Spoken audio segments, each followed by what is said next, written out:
नमस्कार। जी चिल्स के इस ब्रेकिंग ग्लोबल अंक में आप सभी का स्वागत है।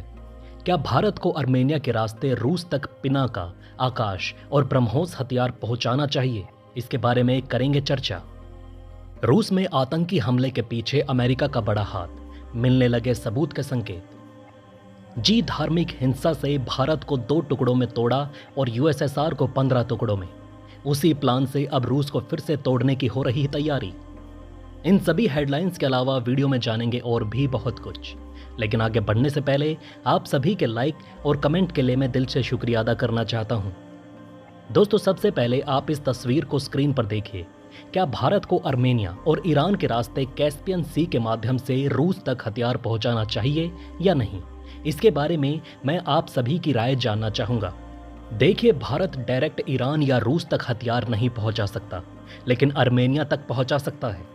आर्मेनिया और ईरान दोस्त हैं, तो इस तरह से भारत के हथियार आर्मेनिया से ईरान पहुंच जाएंगे और फिर वो कैस्पियन सी के माध्यम से रूस तक आसानी से पहुंच सकते हैं।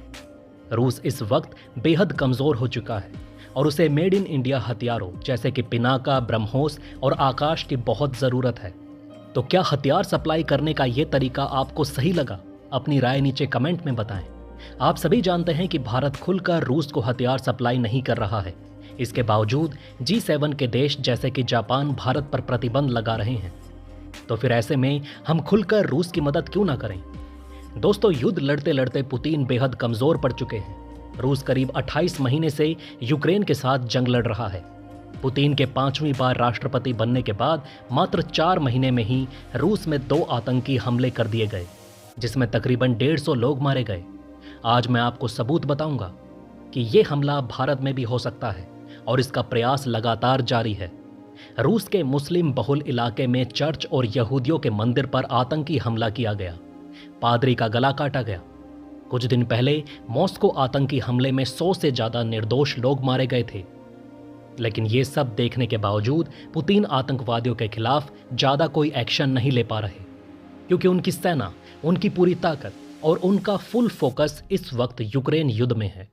और इसी का फायदा उठाकर अमेरिका आतंकवादियों को भेजकर रूस में धार्मिक हिंसा और दंगा फैलाने का काम कर रहा है।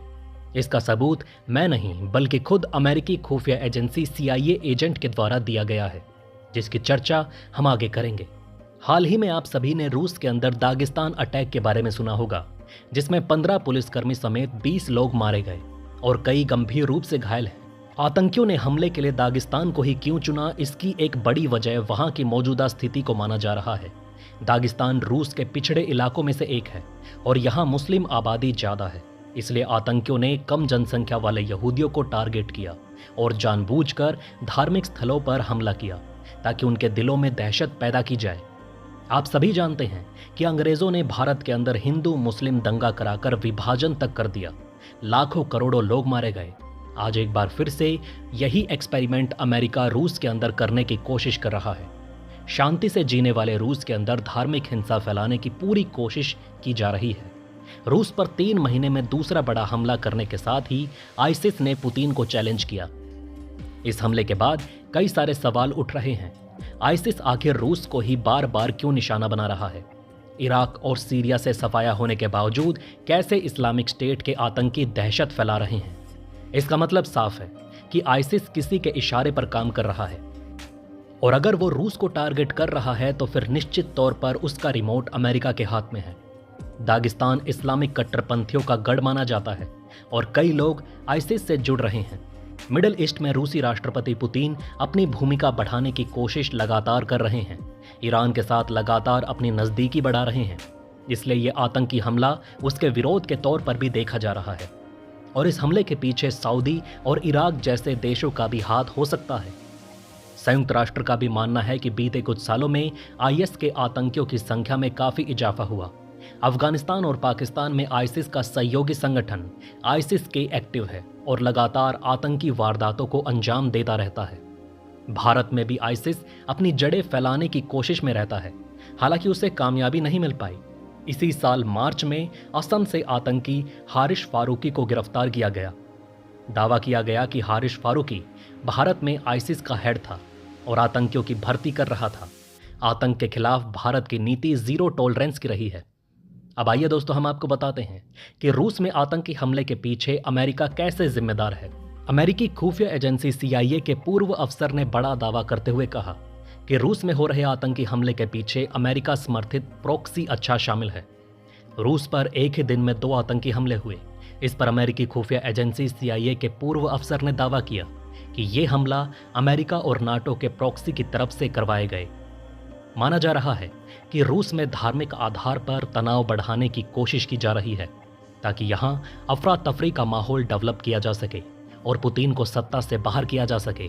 इस बात से भारत को भी डरना चाहिए क्योंकि कल ये कांड भारत के अंदर भी हो सकता है। दोस्तों, आगे बढ़ने से पहले चैनल को सब्सक्राइब करें, जागरूक रहें और सुरक्षित रहें। दोस्तों, आप सभी जानते हैं कि रूस पर अमेरिकी हथियारों से खुलेआम हमले हो रहे हैं। यूक्रेन ने रूस के क्रीमिया पर ऐसे अमेरिकी हथियार दागे हैं जिसके सामने S-400 जैसे मिसाइल डिफेंस सिस्टम भी फेल हो गए और वो जलकर राख हो गए।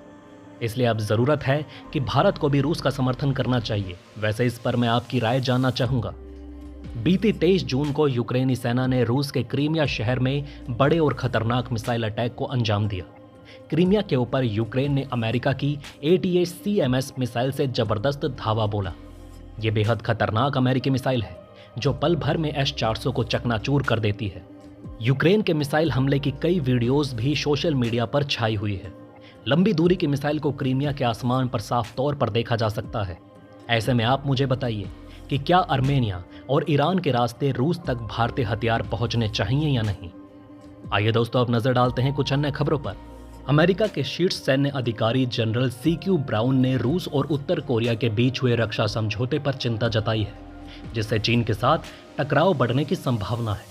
उन्होंने कहा कि यह समझौता चीन की वैश्विक, आर्थिक और रणनीतिक महत्वाकांक्षाओं पर नकारात्मक प्रभाव डाल सकता है। इस समझौते के तहत दोनों देश एक दूसरे को सैन्य सहायता प्रदान करेंगे। रूस के राष्ट्रपति व्लादिमीर पुतिन ने इसे पश्चिम के लिए निवारक बताया है और कहा कि यूक्रेन युद्ध में उत्तर कोरियाई सैनिकों का उपयोग नहीं होगा। वहीं पाकिस्तान के रक्षा मंत्री ख्वाजा आसिफ ने स्वीकार किया कि देश में अल्पसंख्यकों का हर दिन कत्ल हो रहा है और वो इस्लाम की छाया में सुरक्षित महसूस नहीं कर रहे। नेशनल असेंबली में उन्होंने बताया कि विपक्ष की अड़चनों के कारण इन समस्याओं का समाधान नहीं हो पा रहा, जिससे पाकिस्तान की वैश्विक बदनामी हो रही है। वहीं रूसी जासूसी जहाज ने यूरोप में हलचल मचा दी है। ये जहाज जर्मनी के कील बंदरगाह के पास तैनात है जहां इजराइल के नई पनडुब्बी INS ड्रैगन का समुद्री परीक्षण चल रहा है। माना जा रहा है कि रूस इस पनडुब्बी का इको सिग्नेचर हासिल करने की कोशिश कर रहा है। नेवल न्यूज के विशेषज्ञों ने बताया कि नई पनडुब्बियों के परीक्षण के समय खुफिया जानकारी जुटाना आम बात है। जर्मन मीडिया ने रिपोर्ट किया कि रूस इन जहाजों के माध्यम से इजराइल की पनडुब्बी की निगरानी कर रहा है, जिससे पूरे यूरोप में डर का माहौल है। विदेश मंत्री S जयशंकर ने UAE में अपने दौरे पर अब्दुल्ला बिन जायद अल नाहन से विभिन्न मुद्दों पर चर्चा की। जयशंकर ने अबू धाबी में BAPAS हिंदू मंदिर का दर्शन किया और इसे भारत UAE मित्रता का प्रतीक बताया।